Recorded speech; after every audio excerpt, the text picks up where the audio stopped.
Hello and welcome to this edition of the news. I'm Rukma. Let's begin by taking a look at the top stories we're tracking at this hour.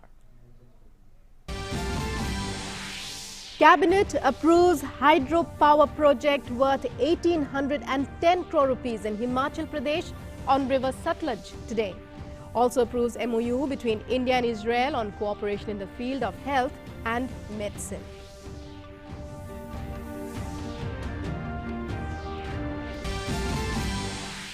Mumbai police arrest Republic TV editor-in-chief Arnab Goswami. State government faces condemnation from all across for curbing press freedom.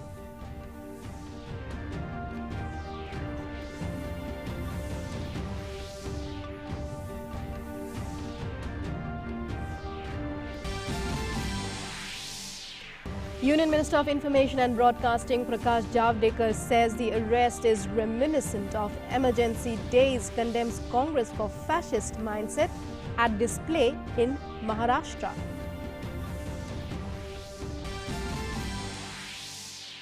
Union Minister Piyush Goyal says assaulting a journalist is an example of misuse of power.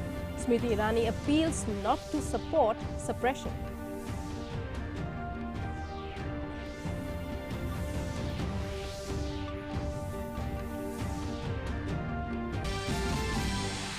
It's a neck-and-neck race between President Donald Trump and Democratic challenger Joe Biden. Trump ahead in battleground states of Florida, Pennsylvania and North Carolina.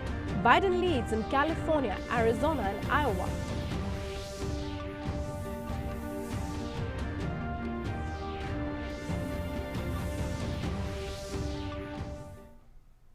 Now for our top story, Mumbai police today arrested Republic TV editor-in-chief Arnab Goswami in connection with alleged abetment to suicide of a 53-year-old interior designer in 2018. Arnab was arrested in a joint operation by the Alibag police and Mumbai police. The case pertains to the deaths by suicide of Anvay Naik, managing director of Concord Design Private Limited in 2018.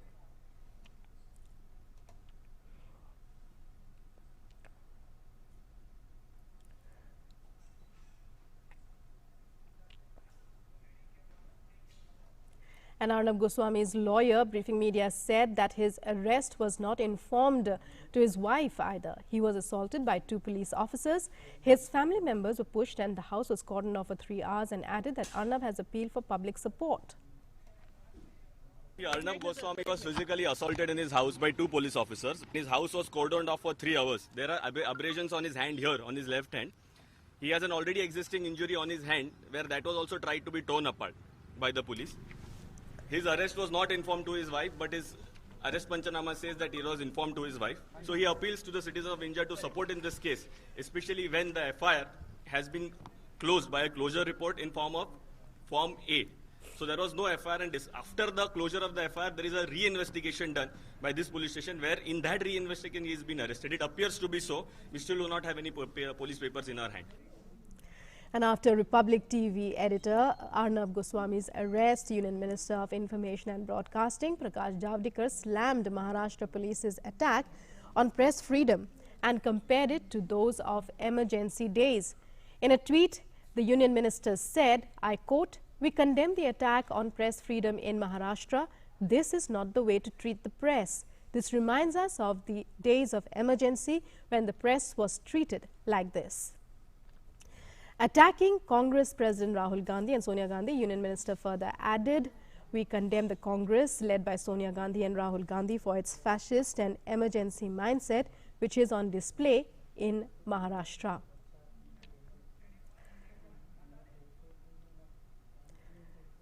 Calling the incident of Arnab Goswami's arrest as shameful, Union Minister JP Nadda said that every person who believes in a free press and freedom of expression is furious at the Maharashtra government's bullying and harassment of Arnab Goswami.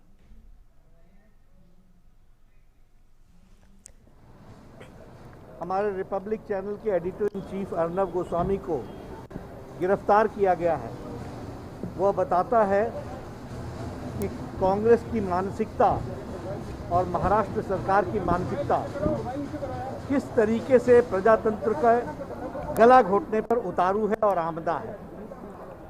मैं इसकी घोर निंदा करता हूं और यह पत्रकारिता प्रजातंत्र पर एक बड़ा भारी आघात है, जिसके बारे में भारत की जनता को आगे आना चाहिए और इसकी जितनी कड़ी निंदा की जाए वो कम है, ऐसा मैं मानता हूं। And Union Home Minister Amit Shah has slammed the Congress and its allies on the incident. In a tweet, he said, I quote, Congress and its allies have shamed democracy once again.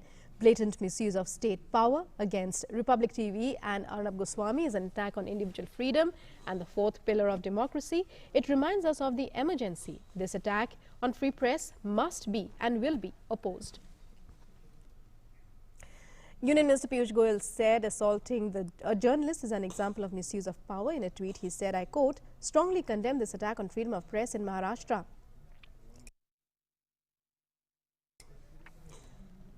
This fascist move is a sign of undeclared emergency. And Union Minister Rajnath Singh said the treatment meted out to senior journalist Arnab Goswami is a symbol of efforts to weaken the fourth estate and suppress the voice of opposition in a dictatorial manner.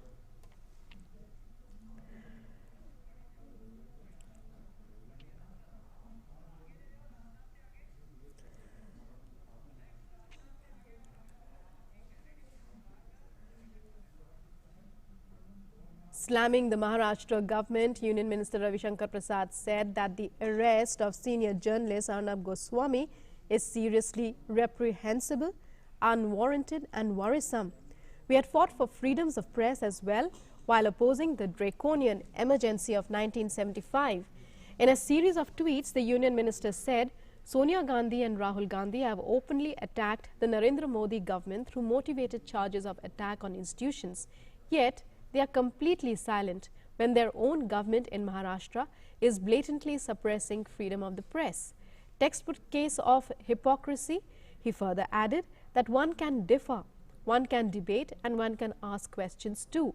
However, arresting a journalist of the stature of Arnab Goswami by abuse of police power because he was asking questions is something which we all need to condemn.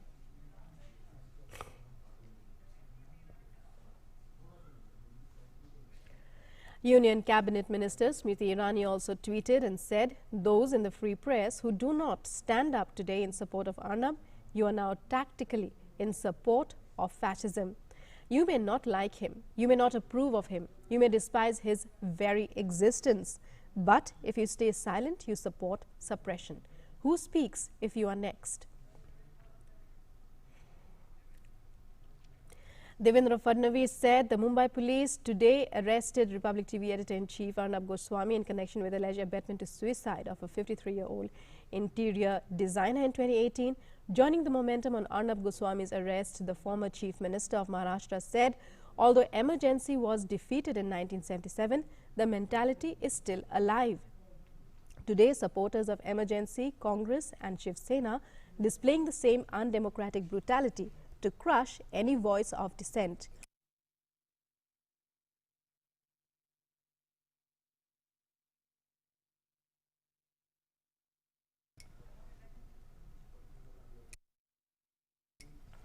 And Sushil Modi, in a tweet, that's the Bihar Deputy Chief Minister, said, arrest of Arnab Goswami is a move to throttle nationalist voice in media. Congress emergency mindset is still there. Arnab, the whole country is with you. We have seen the press censorship and torture to Ramnath Goenka, Kuldeep Nair during emergency. Again, reacting to the incident, that is the arrest of TV editor-in-chief Arnab Goswami, Union Minister of Minority Affairs Mukhtar Abbas Naqvi said, the law is equal to all and prejudice mindset should not reflect in society.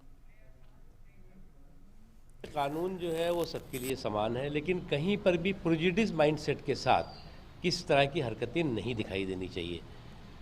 अगर कोई prejudice mindset के साथ दिखती है तो निश्चित तौर से वो सवाल के घेरे में खड़ी होती है। In a press conference, BJP spokesperson Sambit Patra condemned the arrest of Arnab Goswami, saying it is clearly an attack on individual fundamental rights.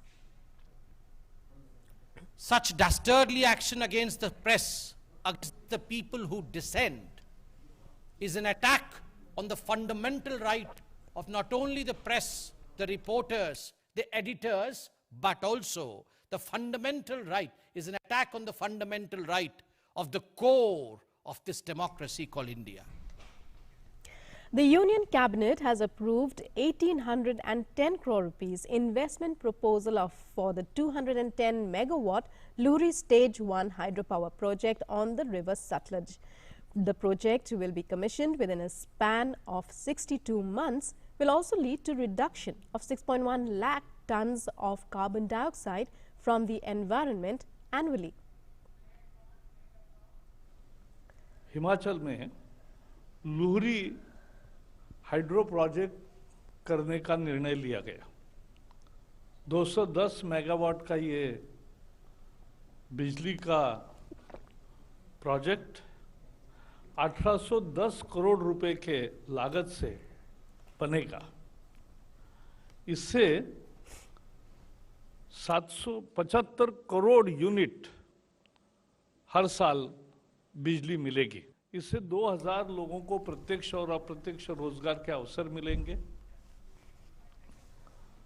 Himachal को 1140 करोड़ रुपए की बिजली मुफ्त मिलेगी। And the Cabinet has approved a memorandum of understanding between India and Israel on cooperation in the field of health and medicine.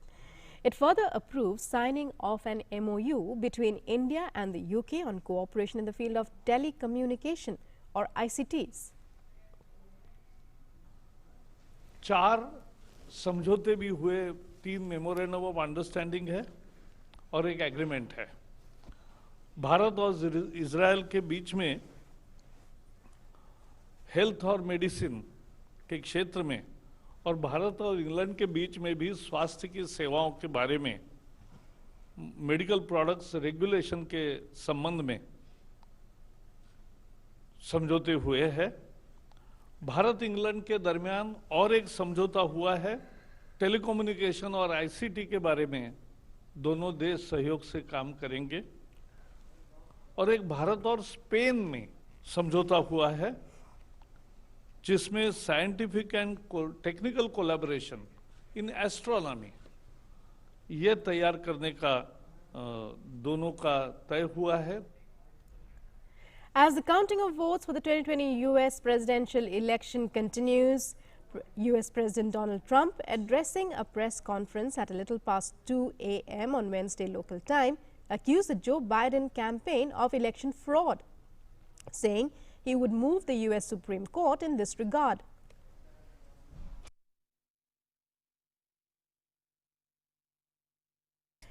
He said, "We want all voting to stop," he said. In an address from the White House, Trump added, "We want the law to be used in a proper manner, so we will be going to the US Supreme Court." Trump said, adding that the Biden campaign had committed a fraud on the American public.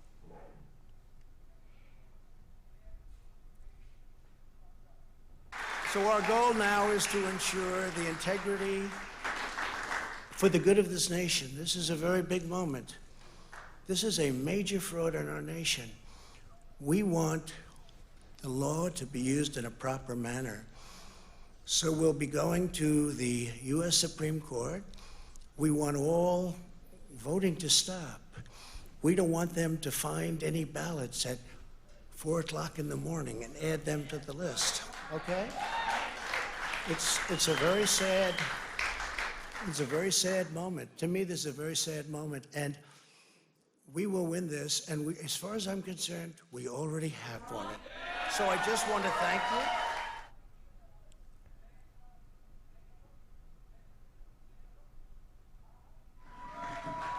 Well, thank you very much.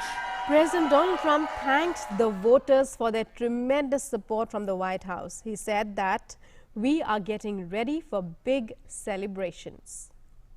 Without question, the latest news conference I've ever had. Thank you. I appreciate it very much. And I want to Earlier at night, Biden had said he was optimistic of a win in the US presidential elections and thanked his supporters for their patience. a very sad group of people is trying to disenfranchise that. When reports last came in, Joe Biden was leading with 224 electoral votes with 50% of popular votes, and Trump was trailing with 213 electoral votes with 48.6 votes. Interestingly, according to media projections, Trump is ahead in battleground states of Georgia, Pennsylvania, North Carolina, Michigan, Wisconsin, while Biden leads in Nevada and Arizona.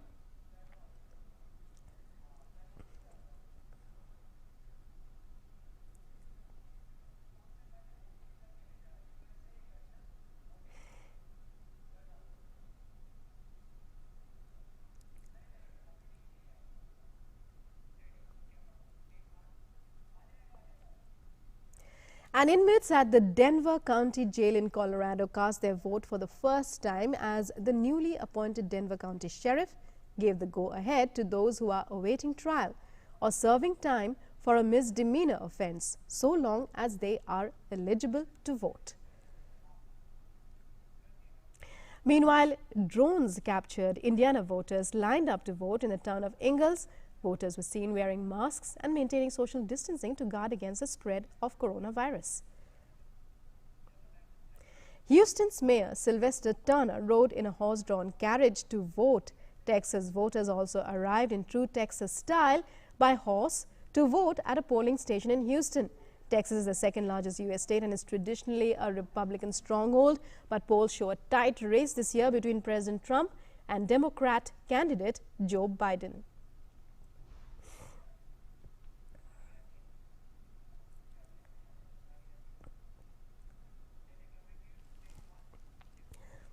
And in Los Angeles, an immigrant rights group organized mariachi band performance to treat voters with a musical accompaniment as they cast their ballot at Dodger Stadium.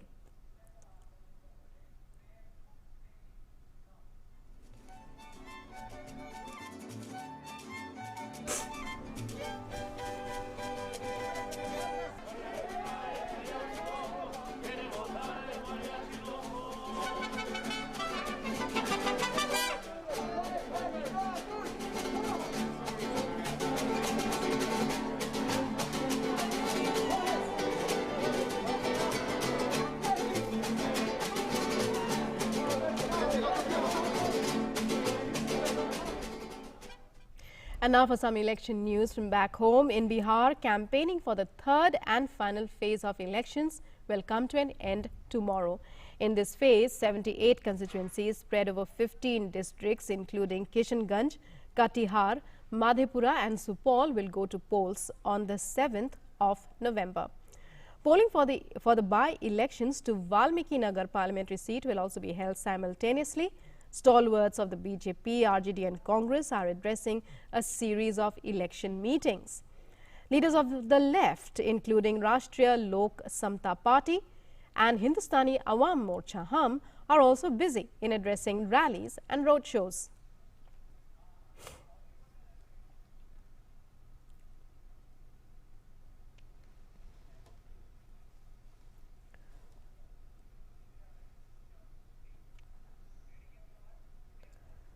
The 24th edition of the Malabar Naval Exercise is scheduled in 2 phases in November this year. Phase 1 of the exercise, Malabar 20, involving participation by the Indian Navy, United States Navy, Japan Maritime Self-Defense Force and Royal Australian Navy is set to commence off Visakhapatnam in the Bay of Bengal. It has already begun since the 3rd and will continue to the 6th. The exercise, being conducted as a non-contact at-sea only exercise in view of COVID-19 pandemic, showcases the high levels of synergy and coordination between the friendly navies based on their shared values and commitment to an open, inclusive Indo-Pacific and a rules-based international order.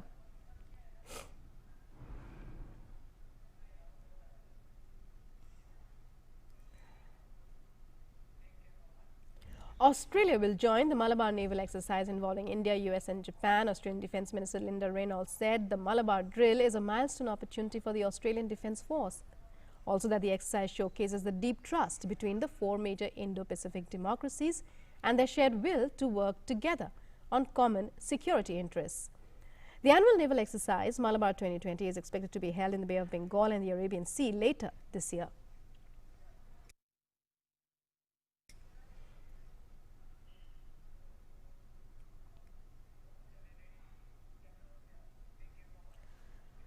Foreign Secretary Harshvardhan Shringla has said that the fact that the Indo-Pacific is the 21st century's locus of political and security concerns and competition is indisputable.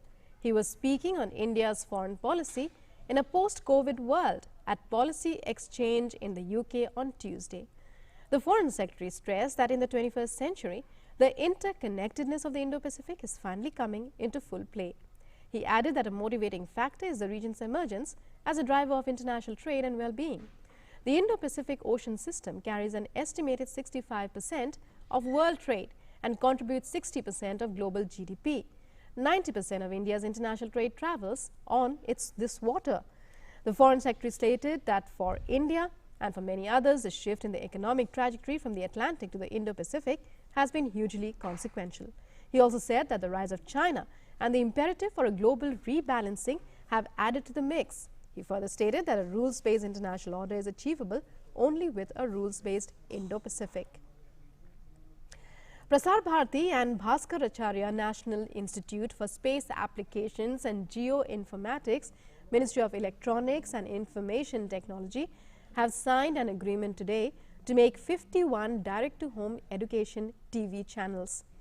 The new 51 DTH education TV channels will be available as DD co-branded channels to all DD Free Dish viewers.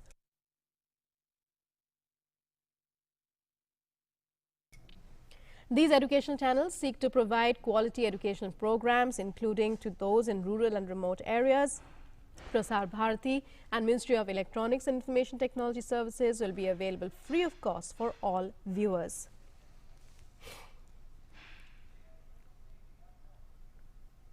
Today's MOU basically brings these 50 channels within the umbrella of Prasar Bharati through a collaboration between Prasar Bharati and BIZAG. As a result of this collaboration, all of these channels will have the Doordarshan co-branding, and they will become a part officially of the DD Free Dish platform.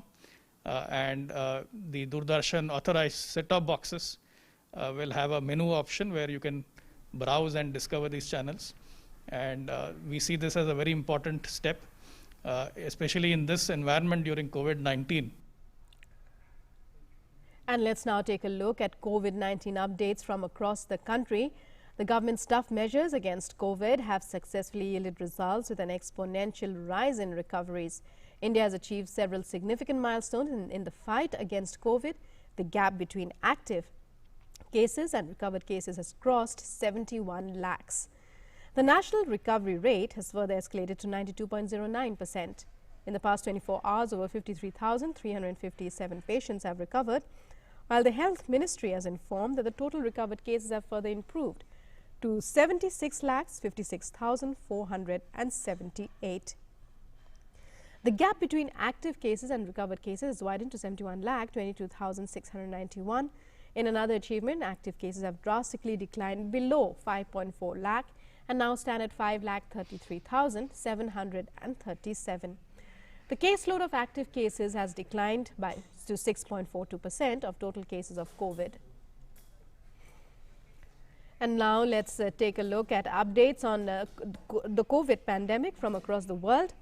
As of now, more than 4.78 lakh coronavirus infections have been contracted worldwide. Over 12,20,000 have succumbed. Over 3.43 lakh people have recovered. The United States continues to top the list among worst hit countries by the pandemic with the highest number of infections. The US has over 96,92,000 cases of coronavirus, with the death toll surging past 2,38,000.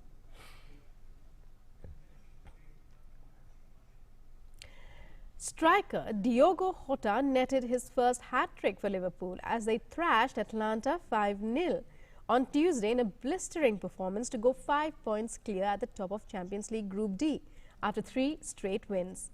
Jota's treble continued his scintillating start to his Liverpool career, while Mohamed Salah and Sadio Mane also got on score sheet in a superb display from Jurgen Klopp's Premier League champions.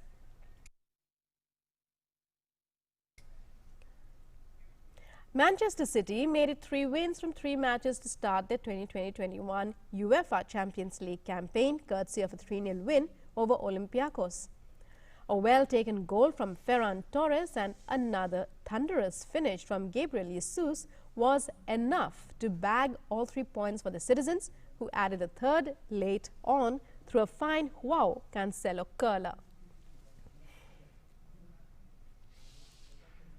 And that's all we have for you in this edition of the news. News and updates continue on DD News and DD India. Namaskar.